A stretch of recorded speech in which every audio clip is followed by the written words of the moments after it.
بسم الله الرحمن الرحيم تبارك الذي بيده الملك وهو على كل شيء قدير الذي خلق الموت والحياة ليبلوكم أيكم أحسن أملا وهو العزيز الغفور الذي خلق 7 سماوات طباقا ما ترى في خلق الرحمن من تفاوت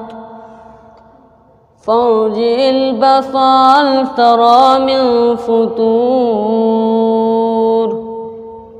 ثم ارجع البصر كرتين ينقلب إليك البصر خاسئا وهو حسير ولقد زينا السماء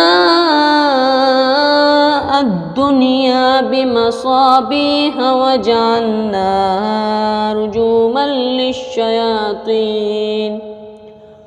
وجعلناها رجوما للشياطين وأعتدنا لهم عذاب السعير وللذين كفروا بربهم عذاب جهنم وبئس المصير إذا ألقوا فيها سمعوا لها شهيقا وهي تفور تكاد تميز من الغيظ كلما ألقي فيها فوج سألهم خزنتها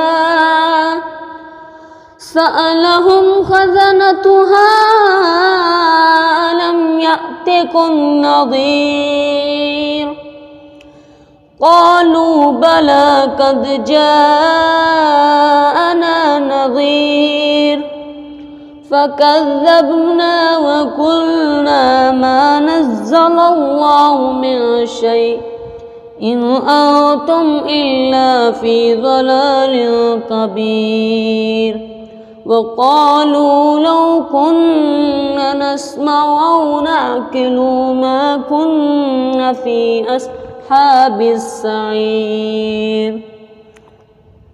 فاعترفوا بذنبهم فسحقا لأصحاب السعير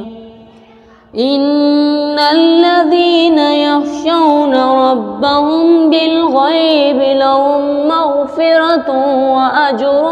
كبير وأسروا قولكم أو اجهروا به إنه عليم بذات الصدور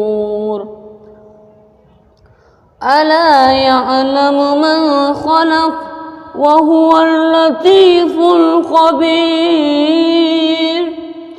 هو الذي جعل لكم الأرض ذلولا فامشوا في مناكبها وكلوا من رزقه وإليه النشور